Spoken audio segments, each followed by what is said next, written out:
दोस्तों, भारत के import export का एक अच्छा खासा परसेंटेज बंदरगाहों के माध्यम से होता है, यानी कि पोर्ट्स के माध्यम से होता है।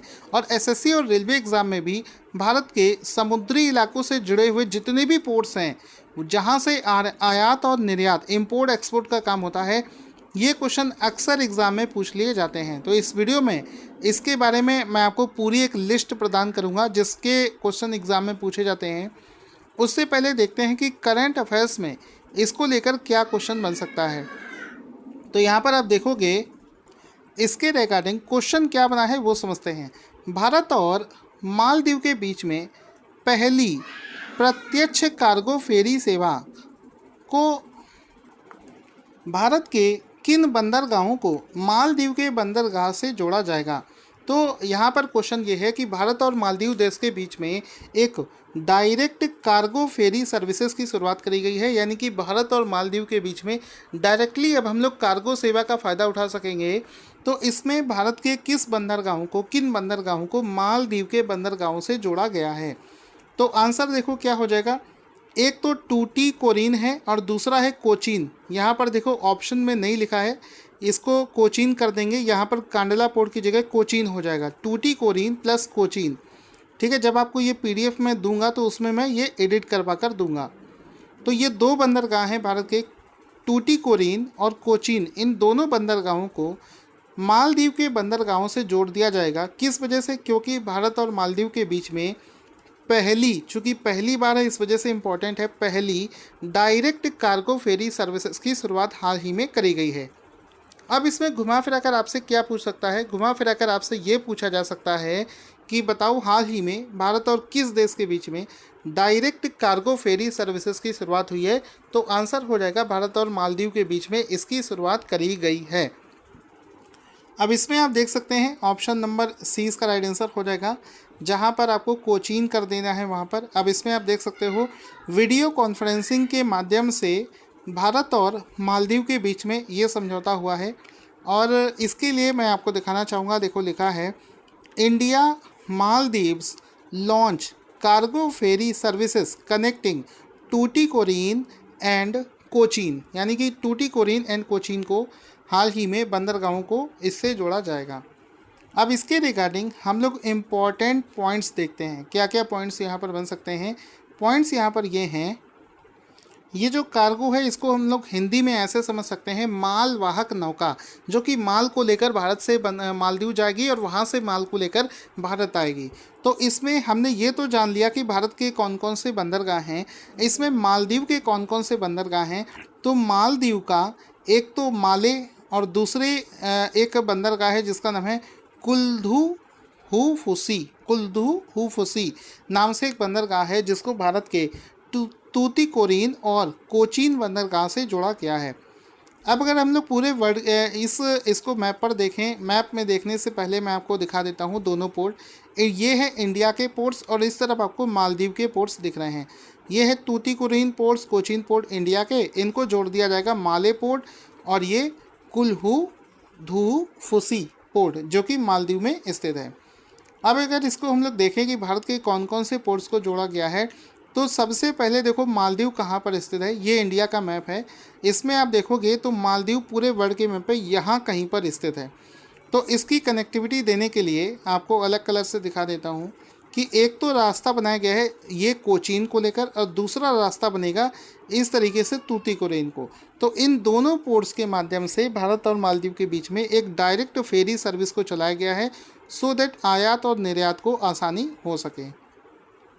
अब चूँकि स्टैटिक जीके इसी से जुड़ा हुआ क्या बन सकता है कि भाई हमको ये पता होना चाहिए कि कौन सा पोर्ट कौन से राज्य में स्थित है, अक्सर एग्ज़ाम में पूछ लिया जाता है। जैसे कि ये जो हमारा कोची पोर्ट, जिसको कोचीन पोर्ट बोलते हैं, ये केरल राज्य में स्थित है। तमिलनाडु में कौन सा पोर्ट है? इन्नोर पोर्ट वहाँ पर स्थित है। हल्दिया, कई बार नाम सुना होगा, हल्दिया पोर्ट कहाँ पर है? वेस्ट बंगाल में स्थित है। एक चीज़ और आपको समझना है, देश के अंदर जितने भी पोर्ट हैं ये सबकी लिस्ट नहीं है, क्योंकि ये बड़े बड़े पोर्ट्स की मैं लिस्ट आपको दिखा रहा हूँ। बहुत सारे छोटे पोर्ट्स भी एग्जिस्ट करते हैं जिनके नाम यहाँ पर नहीं होंगे, जैसे कि कांडला, बहुत सुना सुनाया नाम है, गुजरात में है। गोवा में मारमा गोवा, इसी तरीके से पारादीप कहाँ पर है, उड़ीसा में है। तूतीकोरिन तमिलनाडु में, आंध्र प्रदेश में विशाखापत्तनम, तमिलनाडु में चेन्नई। तो ये 13 ऐसे पोर्ट हैं जो कि आपको याद रखने हैं। महाराष्ट्र में एक और याद रखना कि जवाहरलाल नेहरू पोर्ट जो है, जिसको न्वाहा सेवा पोर्ट के नाम से भी जो बोलते हैं, ये महाराष्ट्र में स्थित है। तो ये 13 पोर्ट्स अगर आपको याद हैं तो समझो कि आपको एग्ज़ाम में इन्हीं में से कोई एक पोर्ट मिल जाएगा। अगला क्वेश्चन दोस्तों बना है कि निम्नलिखित में से किसे राष्ट्रीय तकनीकी अनुसंधान संगठन के प्रमुख के रूप में अपॉइंट किया गया है। इंग्लिश में जिसको बोलेंगे national technical research organisation, NTRO। हाल ही में किसे NTRO का नया प्रमुख बनाया गया है? तो आंसर हो जाएगा यहाँ पर option number A, Anil Dhasmana. Option number A, Anil Dhasmana इसका राइट आंसर हो जाएगा, जिनको NTRO का नया प्रमुख बनाया गया है। तो इसका एक फ़ोटो देख लेंगे। एक ऑर्गेनाइजेशन है जिसका नाम है NTRO। हो सकता है आप इसका नाम पहली बार सुन रहे हो। नेशनल टेक्निकल रिसर्च ऑर्गेनाइजेशन, जो कि रिसर्च के फील्ड में काम करता है। और इसके जो चीफ़ हैं वो फॉर्मर रॉ चीफ, जो पहले रॉ के चीफ रह चुके हैं, Anil Dhasmana appointed as the new chief of national technical research organisation. NTRO का चीफ इनको बनाया गया है। इनका फ़ोटो भी आप यहाँ पर देख सकते हैं। NTRO की बात करी जाए तो इसकी स्थापना 2004 में, इसका हेडक्वार्टर नई दिल्ली में हुआ है। आगे चलते हैं अगले क्वेश्चन की तरफ। उससे पहले आपको बताना चाहूँगा, किसी भी क्वेश्चन में जो स्टैटिक जीके वाला पार्ट मैं करवाते हुए चल रहा हूँ, इतना ज़्यादा इफेक्टिव है। डेली बेसिस पर जैसे ही एग्ज़ाम शुरू हुए हैं, डेली मैसेज आ रहा है कि सर पूरा क्वेश्चन आपके PDF से मिल गया है। स्टैटिक जीके जो मैं करवा रहा हूँ, बता रहे हैं सर बहुत फ़ायदेमंद हो रहा है। तो आपसे भी बोलूँगा, लेटेस्ट एग्ज़ाम का जो पैटर्न चल रहा है उसके हिसाब से पढ़ोगे तो आसानी होगी। क्वेश्चन बनेगा कि चिकित्सा के क्षेत्र में IG नोबेल पुरस्कार 2020 किसे प्रदान किया गया है? तो हाल ही में देश के प्रधानमंत्री नरेंद्र मोदी जी को IG नोबेल पुरस्कार 2020 के लिए सम्मानित किया गया है। इस नोबेल प्राइज़ को आप वो वाले नोबेल प्राइज़ जो एक्चुअल में हम लोग सुनते हैं उनसे कंपेयर मत करो, दोनों में डिफरेंस है। ये अलग है। IG नोबेल पुरस्कार है वो सिर्फ नोबेल पुरस्कार होता है। तो नरेंद्र मोदी जी को किस क्षेत्र में ये पुरस्कार दिया गया है? तो इनको चिकित्सा के क्षेत्र में IG नोबेल पुरस्कार 2020 से सम्मानित किया गया है। इसमें आप देख सकते हो इस तरीके से इसका लोगो होता है। ये लेटा हुआ इंसान आपको इसके लोगो में दिखेगा, लिखा है IG नोबेल। तो यहाँ पर भी दिख रहा होगा IG Nobel. PM Narendra Modi awarded IG Nobel price 2020 for medical education. ये टर्म याद रखना, एग्ज़ाम में आपसे पूछा जाएगा। मेडिकल एजुकेशन के लिए इनको ये अवार्ड दिया गया है। किस वजह से? ऐसा कौन सा मेडिकल के क्षेत्र में एजुकेशन दे दिया? देखो, कोविड-19 को जिस तरीके से मोदी जी ने टैकल किया है, इसका मतलब ये है कि डॉक्टरों के अलावा भी पॉलिटिशियंस भी किस तरीके से कोविड को कंट्रोल करने में अपना कंट्रीब्यूशन कर सकते हैं। इसी सोच की वजह से इनको इस पुरस्कार से सम्मानित किया गया है। ये भारत के इकलौते प्रधानमंत्री नहीं हैं जिनको इस पुरस्कार से सम्मानित किया गया हो। इनसे पहले भी 1998 में अटल बिहारी वाजपेयी जी को इस पुरस्कार से सम्मानित किया जा चुका है। तो ये भी आप लोग याद रखेंगे कि दूसरे प्रधानमंत्री बने हैं जिनको इस पुरस्कार से सम्मानित किया गया है।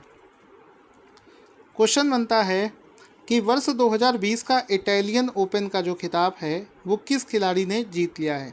आंसर हो जाएगा Novak Djokovic. Option number A इसका राइट आंसर हो जाएगा कि वर्ष 2020 का जो इटालियन ओपन का खिताब है इसको नोवाक जोकोविच ने जीत लिया है। ऑप्शन नंबर ए इसका राइट आंसर हो जाएगा। अब इसमें आप इसको देख सकते हैं, नोवाक जोकोविच का फ़ोटो, जिनको इस पुरस्कार से सम्मानित किया गया है। साथ ही साथ में आपको पता होगा US ओपन जब चल रहा था तो अचानक से इन्होंने बॉल जब मारी तो वो एक लाइन जज को जाकर लग गई थी। तो ऐसा लग रहा था जैसे कि इनको चाहे मिस्टेक भले हुई हो, बॉल जब उस जज को लगी थी, इसके चलते इनको इस खेल से स्थगित निलंबित कर दिया गया था, हटा दिया गया था। तो US ओपन में तो परफॉर्म नहीं कर पाते। हालांकि ये वर्ल्ड नंबर 1 प्लेयर हैं और इन्होंने हाल ही में अपना टैलेंट दिखाते हुए इटालियन ओपन 2020 का खिताब अपने नाम कर लिया है। अब इसमें हम लोग इसकी पूरी लिस्ट देख लेते हैं कि अगर आपसे पूछा जाए कि बताइए मेंस सिंगल किसने जीता है, तो नोवाक जोकोविक इसका राइट आंसर हो जाएगा। विमेंस सिंगल पूछा जा सकता है तो सिमोना हालेप इसका राइट आंसर हो जाएगा।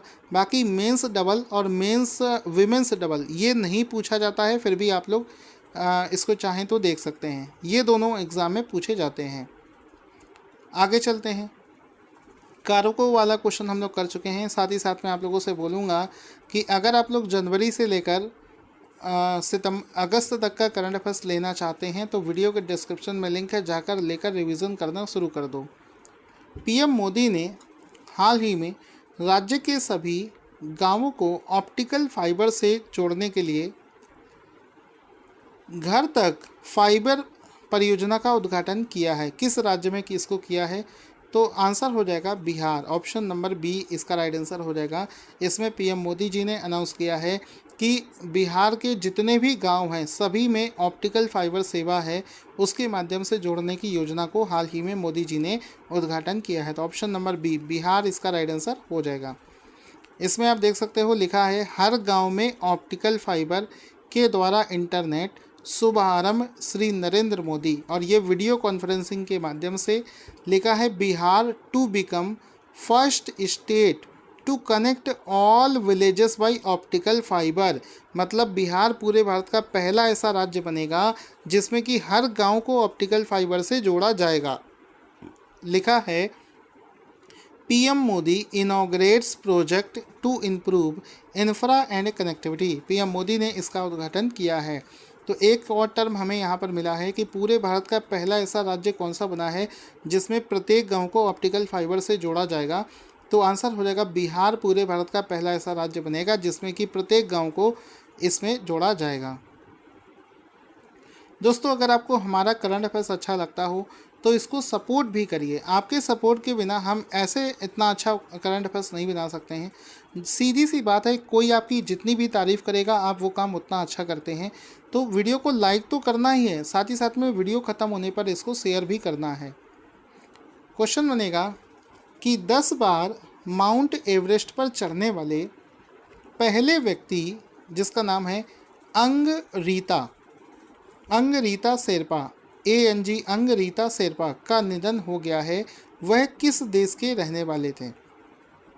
तो आंसर हो जाएगा नेपाल। ऑप्शन नंबर डी इसका राइट आंसर हो जाएगा। नेपाल देश के रहने वाले थे और 10 बार माउंट एवरेस्ट पर चढ़ चुके थे, पहले ऐसे व्यक्ति थे जिन्होंने ये कारनामा किया था। तो यहाँ पर आप इनका फ़ोटो भी देख सकते हैं, इनको बाकायदा गिनीज़ वर्ल्ड रिकॉर्ड भी मिल चुका है। और लिखा है Ang Rita Sherpa the first person to climb Mount Everest 10 times dies age at 72 की एज में उनका देहांत हो गया। ठीक है, आगे चलते हैं। अब इसमें देखो हम लोग क्या और समझ सकते हैं, रिलेटेड स्टैटिक जीके इसमें क्या बन सकता है। ये भी तो मन में सवाल आ सकता है कि सर माउंट एवरेस्ट की बात हुई है, दुनिया के सबसे ऊंचे पहाड़ कौन कौन से हैं। तो यहाँ पर आपको बताना चाहूँगा कि पूरे वर्ल्ड के सबसे ऊंचे जो माउंटेन हैं उसमें माउंट एवरेस्ट पहले स्थान पर आता है और अक्सर इसकी ऊंचाई पूछी जाती है। तो 8,848 मीटर इसकी ऊंचाई है। एग्ज़ाम में एग्जैक्टली ऐसा ही क्वेश्चन बनकर आता है। अगर फिट में पूछे तो 29,029 इसकी पूरी ऊंचाई है, ये भी एग्ज़ाम में पूछा जाता है। इसके बाद में माउंट एवरेस्ट के बाद में K2 आता है, उसके बाद में कंचनजंगा आता है और जितने भी और नाम आते हैं मैं सारी चीज़ें तो वीडियो में नहीं बता सकता। इसका PDF डाउनलोड कर लेना क्योंकि छोटे छोटे पॉइंट्स से एग्ज़ाम में पूछ लिए जाते हैं। PDF टेलीग्राम पर आपको मिलेगा, टारगेट स्टडी IQ नाम से टेलीग्राम को ज्वाइन करो, वहाँ पर आपको दे दिया जाएगा। फिर इसके बाद में क्वेश्चन बनता है कि हाल ही में चर्चा में चल रही ब्रूसिलोसिस रोग किस वजह से होता है? तो आंसर हो जाएगा जीवाणु के द्वारा होने वाला रोग है। जैसे चाइना से कोरोना वायरस फैला था, उसी प्रकार से चाइना में एक और बीमारी की पुष्टि करी गई है जिसमें कि कई लोगों की जान जा चुकी है और वो है ब्रूसिलोसिस रोग, जो कि जीवाणुओं की वजह से होता है और वहाँ पर हाहाकार मच गया है। तो इसमें आप देख सकते हो जानवरों की वजह से होने वाला ये जो रोग है ब्रूसिलोसिस अ बैक्टीरियल डिजीज़, यानी कि बैक्टीरिया की वजह से होता है, that has infected thousands in China, हजारों लोगों को वहाँ पर इससे संक्रमित देखा गया है और इस चीज़ की पुष्टि WHO के द्वारा भी करी गई है। लेकिन खास बात यह है कि ये बीमारी जो है छूने से नहीं फैलती है। सबसे दिक्कत आती है जब कोई बीमारी छूने से फैलती है। तो ये एक तरीके से जो जीवाणु रोग है जो कि मवेशियों यानी कि सूअर, बकरी, भेड़, कुत्तों इन सभी के संक्रमण से हो सकता है। मतलब कोई उनका दूध पी ले या खाने पीने की चीज़ों को जूठा कर दें और आप उसको खा लें, तो इस तरीके से ये बीमारी फैल सकती है। निम्नलिखित में से किस मंत्रालय द्वारा स्वच्छ पखवाड़ा मनाया जा रहा है? आंसर हो जाएगा ऑप्शन नंबर सी, रेल मंत्रालय इसका राइट आंसर हो जाएगा। ठीक है, रेल मंत्रालय के द्वारा हाल ही में स्वच्छ पखवाड़ा रेल मंत्रालय के द्वारा ही स्वच्छ पखवाड़ा नाम से इस योजना को चलाया जा रहा है, जिसमें कि सफाई को लेकर विशेष ध्यान दिया जाएगा और 16 से 30 सितंबर 2020 तक इसको मनाया जाएगा। करंट अफेयर्स का एक बहुत ही शानदार क्वेश्चन क्या है? स्क्वायर किलोमीटर एरे कार्यक्रम जो कि दुनिया की सबसे बड़ी रेडियो दूरबीन का निर्माण करने वाली एक अंतर्राष्ट्रीय पहल है। ये तो बात हो गई सीधी सी। इसका जो कंट्रोल सिस्टम है, नियंत्रण जो कंट्रोल सिस्टम जो डिवाइसेस लगेगी वो भारत में स्थित किस IT कंपनी के द्वारा किया जाएगा? तो समझो कि इंटरनेशनल लेवल का एक प्रोजेक्ट है और उसमें भारत की company TCS Tata consultancy services के कंट्रोल सिस्टम को लगाया जाएगा। तो ऑप्शन नंबर डी इसमें राइट आंसर हो जाएगा कि स्क्वायर किलोमीटर एरे नाम से एक जो प्रोग्राम है जिसमें कि पूरी दुनिया की सबसे बड़ी रेडियो दूरबीन का निर्माण हो रहा है, उसमें भारत की टाटा कंसल्टेंसी के कंट्रोल सिस्टम को यूज़ किया जाएगा। तो इसमें आप देख सकते हो लिखा है कि world's largest radio telescope SKA to have Indian IT company control system TCS का, और इसका नाम स्क्वायर किलोमीटर एरे इस वजह से है क्योंकि इसमें स्क्वायर किलोमीटर तक यहाँ पर आप देख सकते हो इस तरीके से यहाँ पर पूरा ये कंट्रोल सिस्टम जो रडार है उसको इस्टेब्लिश किया गया है। इस तरीके के रडार हैं पूरे स्क्वायर किलोमीटर तक इस तरीके से फैले हुए हैं क्योंकि पूरी दुनिया का सबसे बड़ा रेडियो सिग्नल यहाँ पर बनाया जा रहा है। तो ये आप देख सकते हैं TCS को इसका प्रोजेक्ट मिला हुआ है। जितनी भी चीज़ें मैं आपको बोल रहा हूँ सारी चीज़ें पॉइंट वाइज पॉइंट मैं आपको लिख कर भी देता हूँ सो दैट बेहतर तरीके से आप इसको मेमोराइज़ कर सकें, रिवीजन कर सकें।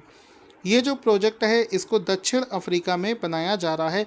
एग्ज़ाम में कुछ भी पूछ सकता है, इस वजह से कोई भी पॉइंट आपको छोड़कर नहीं जाना है। अगला क्वेश्चन है, अंतर्राष्ट्रीय मुद्रा कोष IMF के कार्यकारी निदेशक का सलाहकार किसे अपॉइंट किया गया है? तो कार्यकारी निदेशक जो हैं उनका जो सलाहकार है वो सीमांचल दास को बनाया गया है। ऑप्शन नंबर बी इसका राइट आंसर हो जाएगा। इसमें आप देखोगे कि Seemanchal Das appointed as advisor to IMF executive director. ठीक है, तो जब भी मैं आपको ये इमेज देता हूँ तो इसमें इंग्लिश में लिखा होने की वजह से जिनको इंग्लिश समझ में आती है उनको भी अच्छे से समझ में आ जाएगा। और आई होप आपको वीडियो बहुत पसंद आया होगा। आप दिखाते हैं आज का क्वेश्चन, फटाफट से रिवीजन कर लेते हैं कि NTRO का प्रमुख बनाया गया है अनिल धस्माना को। उसके बाद में हम लोगों ने क्वेश्चन किया था कि Nobel prize IG Nobel prize Modi ji को दिया गया है। आफ्टर दैट करंट अफेयर्स का अगला क्वेश्चन था कि इटालियन ओपन को नोवाक जोकोविक ने जीता है। अगला प्रश्न बनेगा कि कौन कौन से बंदरगाहों को मालदीव से जोड़ा गया है? तो एक तो तूतीकोरिन और कांडला की जगह यहाँ पर कोचीन मैंने करवाया था, कोचीन आंसर हो जाएगा। इसके बाद में क्वेश्चन बनेगा कि हाँ, ऑप्टिकल फाइबर से किस राज्य के प्रत्येक गांव को जोड़ा जाएगा? तो बिहार इसका राइट आंसर हो जाएगा। इसके बाद में 10 बार माउंट एवरेस्ट पर चढ़ने वाले अंगरीता शेरपा नेपाल देश के रहने वाले हैं जिनका निधन हो गया है। इसके बाद में हमने क्वेश्चन है कि एक ब्रूसिलोसिस रोग है, ये जीवाणु की वजह से, बैक्टीरिया की वजह से होने वाली बीमारी है। स्वच्छता पखवाड़ा कार्यक्रम जो है रेलवे के द्वारा चलाया जा रहा है। इसके बाद में स्क्वायर किलोमीटर एरे जो है इसके लिए टीसीएस के कंट्रोल सिस्टम इस्तेमाल किए जाएंगे।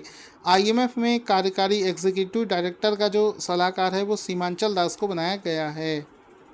दोस्तों आज का क्वेश्चन जिसका आंसर आपको देना है कि थॉमस कप और यूबर कप किस स्केल से संबंधित है। जल्दी से अपना आंसर लिखना ना भूलें।